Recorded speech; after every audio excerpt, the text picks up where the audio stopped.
Habitants de la Terre, ici l'amiral Garakron de la flotte de guerre de l'Empire modulien en provenance de la galaxie WD40, secteur 7. Ceci est un message de la plus haute importance. Nous subissons des surcharges d'énergie bovis provenant des réseaux sociaux et télé-réalités diffusées depuis votre planète. Nous vous tenons pour responsable de la baisse du QI planétaire. Votre connerie est une source d'énergie inépuisable. Vos ondes abrutissantes dépassent tous les taux autorisés par les conventions galactiques. Par conséquent, nous exigeons l'arrêt total de vos systèmes abrutissants. Faute de quoi, nous nous verrons obligés d'employer la force. Si vous ne cessez pas immédiatement d'être con et d'émettre ces contenus, vous nous verrez contraints d'anéantir votre planète. Message terminé.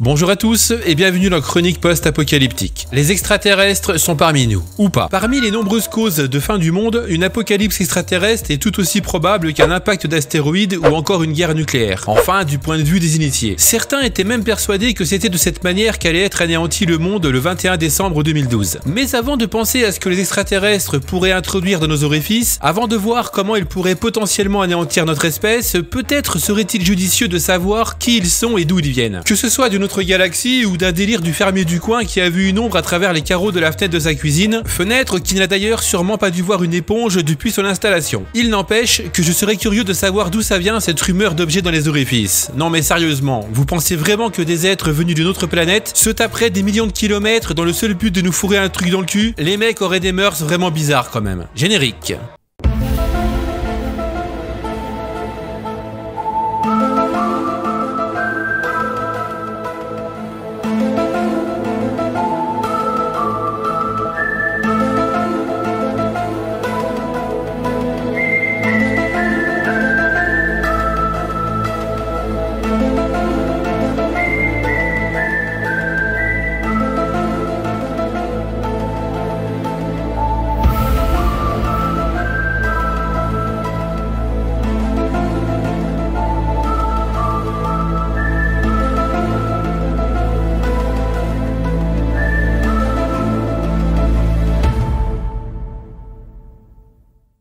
Sommes-nous vraiment seuls dans l'univers? Pour les besoins de la vidéo et parce que ce n'est pas le sujet, je vais passer assez vite là-dessus. Exit donc les représentations d'extraterrestres trouvées ici et là chez les Égyptiens et ailleurs. Lorsque l'on parle d'extraterrestres, on parle plus souvent d'ovnis, d'objets volants non identifiés qui sont représentés par des photos ou des vidéos assez floues. Les premières observations modernes datent de la Seconde Guerre mondiale. En 1946, les médias font état de plus de 2000 témoignages d'aéronefs non identifiés. Mais ces appellations seront rapidement détrônées par celles des soucoupes volantes à la suite du témoignage médiatisé d'un homme d'affaires américain, Kenneth Arnold, qui mobilisa l'attention de la presse mondiale peu après la Seconde Guerre mondiale. Le 26 juin 1947, le pilote américain Kenneth Arnold raconta sur les ondes d'une radio de Pendleton dans l'Oregon l'observation qu'il avait faite 48 heures plus tôt alors qu'il volait dans son avion privé près du Mont Rainier dans l'état de Washington. Il rapporta avoir vu le 24 juin, sans pouvoir les identifier, 9 objets en forme de galet plat, très brillants et très rapides, volant en direction du Mont Adams depuis le Mont Rainier. Il estima leur longueur entre 12 et 15 mètres et leur vitesse à au moins 1800 km/h. Ils volaient, déclara Arnold, comme des oies formant une chaîne en diagonale comme s'ils étaient attachés l'un à l'autre, en un mouvement sautillant imitant celui d'une soucoupe ricochant sur l'eau. Bien qu'Arnold eût parlé de soucoupe pour décrire les déplacements de ces objets non identifiés et non leur forme, la presse retiendra qu'ils ressemblaient à des soucoupes volantes, terme qui restera définitivement associé aux ovnis. Ce serait de cette manière que le mythe des soucoupes volantes fut inventé et il n'en fallait pas plus pour que la culture populaire s'empare du sujet, généralisant le terme ovni pour désigner un vaisseau spatial habité par des extraterrestres et nommé tout et n'importe quoi soucoupe volante. Après cet événement, ce fut la folie la plus totale et tout le monde croyait avoir vu des soucoupes dans leur jardin. Si bien que, depuis les années 50, les ovnis sont partout. Le phénomène est plus que jamais adapté, poncé, mâché, digéré, vomi et réingurgité derrière. On ne compte plus le nombre de films ou encore de livres qui ont pour sujet principal les ovnis et une potentielle invasion aux conséquences funestes. Tous les auteurs croient avoir réinventé le genre. d'œuvres. Ce qui est marrant, c'est que beaucoup d'œuvres ont été créées bien avant que les petits hommes verts soient à la mode, comme le roman La Guerre des mondes, écrit par Wells en 1898, l'un des premiers romans de science-fiction qui traita le sujet. Bref, vous l'aurez compris, la partie pop culture et œuvres majeures est immensément dense et particulièrement intéressante. Mais si les histoires extraterrestres passionnent les foules, certains prennent le sujet beaucoup plus au sérieux et tentent de l'étudier de manière plus scientifique. On enlève donc de l'équation les photos floues, les Men in Black et autres théories du complot et on se concentre sur les faits. C'est comme cela qu'est apparue l'ufologie, une discipline qui consiste à recueillir, analyser et interpréter les données se rapportant aux ovnis. Petite précision, même si le thème peut paraître tout ce qu'il y a de plus officiel, les ufologues sont principalement des amateurs, malgré que certains d'entre eux soient des scientifiques professionnels. Et dans ce domaine, comme dans beaucoup d'autres, il y a les illuminés qui prennent pour argent comptant ce qu'ils peuvent lire dans les romans de science-fiction, et il y a les autres, pour qui une démarche scientifique est primordiale. Si l'ufologie est constituée principalement d'amateurs, il y a quand même quelques organismes officiels. En France, il n'est pas question d'ovnis, mais de PAN, de phénomènes aérospatial non identifiés, qui sont étudiés dans un service dédié au CNES, le Centre National d'Études Spatiales. Ce service, c'est le GEPAN. Créé en 2005, son but est non seulement d'archiver, mais aussi d'informer le public. Chaque année, plus de 300 phénomènes sont signalés au GEPAN, qui les divise en 4 catégories, désignées chacune par une lettre. Les pans de catégorie A, c'est une observation ayant été expliquée sans aucune ambiguïté. Les pans de catégorie B, c'est une observation pour laquelle l'hypothèse retenue par le GEPAN est considérée comme très probable. Les pans de catégorie C, c'est une observation non analysable, faute d'informations. Et enfin, les pans de catégorie D, c'est une observation inexpliquée malgré les éléments en possession du GEPAN. Pour info, toutes les archives concernant les pans sont ouvertes au public depuis 2007 sur le site internet du GEPAN. Selon ces derniers, plus de la moitié des phénomènes inexpliqués sont explicables. Entendez par là qu'on a une explication scientifique aux témoignages que les gens ont pu rapporter. Mais du coup, le reste, c'est des menteurs, des fous tout droit sortis de l'asile? Eh bien, pas vraiment. L'observation d'OVNI repose presque exclusivement sur les témoignages de non-scientifiques, des illusions d'optique et des évaluations de distance ou de vitesse douteuses. Les témoignages sont-ils vraiment fiables? Rapportent-ils vraiment la réalité? Notre mémoire est changeante et influençable, et plus important encore, ils peuvent changer en fonction des questions posées par un enquêteur. Un des cas les plus célèbres dans le domaine est bien sûr l'affaire Roswell. Le 4 juillet 1971, un objet non identifié s'écrase au sol près de Roswell au Nouveau-Mexique. Annoncé au début comme un ballon sonde ultra secret, l'événement sera la base de nombre de théories de complot. Pour beaucoup d'ufologues, il sera l'un des éléments les plus probants de la visite de la Terre par une civilisation extraterrestre avancée, soutenant que l'épave retrouvée est celle d'un vaisseau récupéré et dissimulé par les militaires. On a même eu droit à l'autopsie en vidéo des visiteurs en question avant que l'on apprenne que cette vidéo était fake.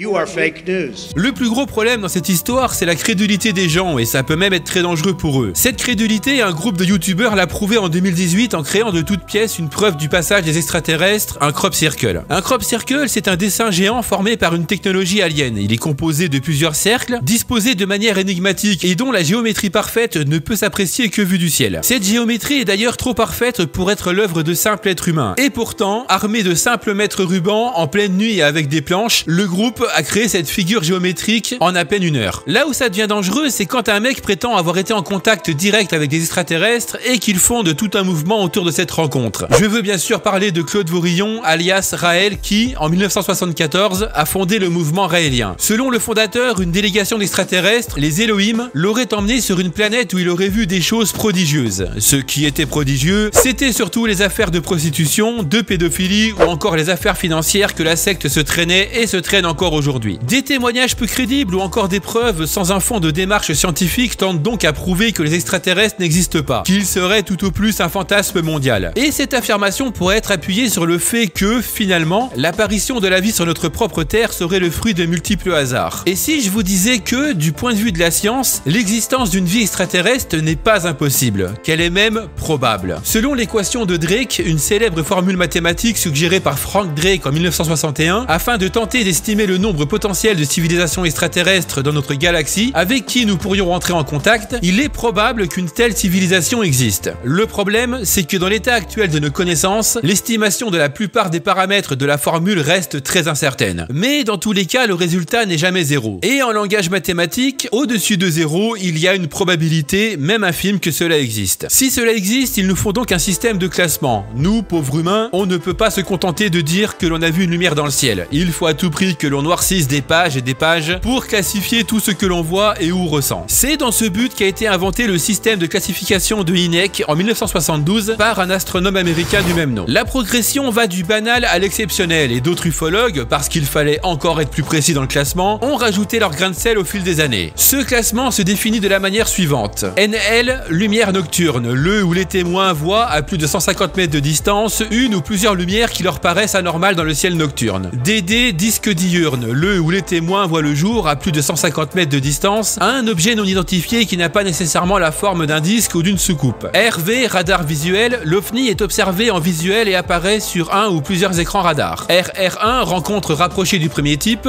le ou les témoins voient un OVNI quel qu'il soit à moins de 150 mètres. RR2, rencontre rapprochée du deuxième type, l'OVNI laisse des preuves matérielles comme des traces au sol. RR3, rencontre rapprochée du troisième type, le ou les témoins voient un OVNI et ses occupants, ou seulement les occupants d'un OVNI sans ce dernier. Et enfin, parmi les plus populaires, on a bien sûr RR4, rencontre rapprochée du quatrième type, le ou les témoins prétendent avoir été enlevés par les occupants d'un OVNI. RR5, rencontre rapprochée du cinquième type, le ou les témoins prétendent être rentrés en communication avec les occupants d'un OVNI. RR6, rencontre rapprochée du sixième type, un ou plusieurs témoins sont tués par un OVNI ou ses occupants. Et pour finir, mon préféré, le RR7, rencontre rapprochée du septième type, le ou les témoins ont un rapport sexuel avec les occupants d'un OVNI à l'intérieur ou à l'extérieur de celui-ci. Tout cela peut vous paraître bien obscur et totalement inutile. C'est vrai, on n'a pas vraiment de preuves physiques de leur venue sur Terre. Aucune preuve? Eh bien, pas vraiment. Et si je vous disais qu'ils ont peut-être tenté de rentrer en contact avec nous? Le 15 août 1977, le radiotélescope de l'université de l'Ohio, surnommé The Big Ear, capte un signal plus que bizarre. Réglé au micro-poil de fion pour tenter de capter un message venant de l'espace, les relevés étaient désespérément plats jusqu'à ce fameux soir. Pendant 72 secondes, le signal s'affole sous les yeux de l'astrophysicien Jerry Eman qui, stupéfait de voir à quel point le signal observé correspondait à la signature attendue pour un signal interstellaire, entoure au stylo rouge le passage correspondant sur le relevé des mesures et écrit dans la marge à côté le commentaire « Wow », qui deviendra plus tard le nom du signal. Encore aujourd'hui, l'origine de ce signal n'a toujours pas été prouvée de manière scientifique. Est-ce les extraterrestres, une comète, un avion furtif? On ne le saura probablement jamais de manière certaine. Ce qui est sûr, c'est que nous ne sommes jamais parvenus à le reproduire de manière identique. De notre côté, on fait pourtant tout pour communiquer en envoyant des disques, des photos et autres objets. Je schématise bien sûr, le contenu des sondes envoyés dans l'espace est bien plus complet que le dernier album de musique à la mode. On m'appelle l'OVNI. On m'appelle l'OVNI. On m'appelle l'OVNI. Dedans, il y a littéralement tout. Les scientifiques en charge des projets ont mis le paquet, et si vraiment les extraterrestres voulaient nous envahir, ils auraient juste à analyser nos propres données. Enfin, si tant est qu'ils y parviennent. Parce que tout à fait entre nous, les données que nous avons envoyées dans l'espace ne sont pas forcément ce qu'il y a de plus clair. Mais nous y voici. Les extraterrestres sont parmi nous. À force de les chercher, ce sont finalement eux qui nous ont trouvés. Je sais, c'est un peu brutal, et j'ai là encore passé de nombreux points, comme le paradoxe de Fermi, la NASA qui nous cache tout, ou encore le petit village de Bugarache, qui serait finalement le seul lieu au monde où vous pourriez être en sécurité en cas d'invasion. Si tout ceci vous intéresse, je vous invite à aller jeter un œil à la description de cette chronique où vous trouverez pas mal de liens pour creuser le sujet. Mais revenons-en à nos aliens. Est-ce qu'ils viendraient en paix ou au contraire est-ce qu'ils seraient là pour nous envahir? Quels seraient les impacts de cette rencontre sur notre civilisation et sur notre planète? Eh bien, en premier lieu, peut-être que la population arrêterait 2 minutes de se mettre sur la gueule et qu'elle serait enfin unie. Nous sommes plus de 7 milliards d'humains sur Terre et d'ici la fin du siècle, si la tendance se maintient, on pourrait atteindre près de 11 milliards.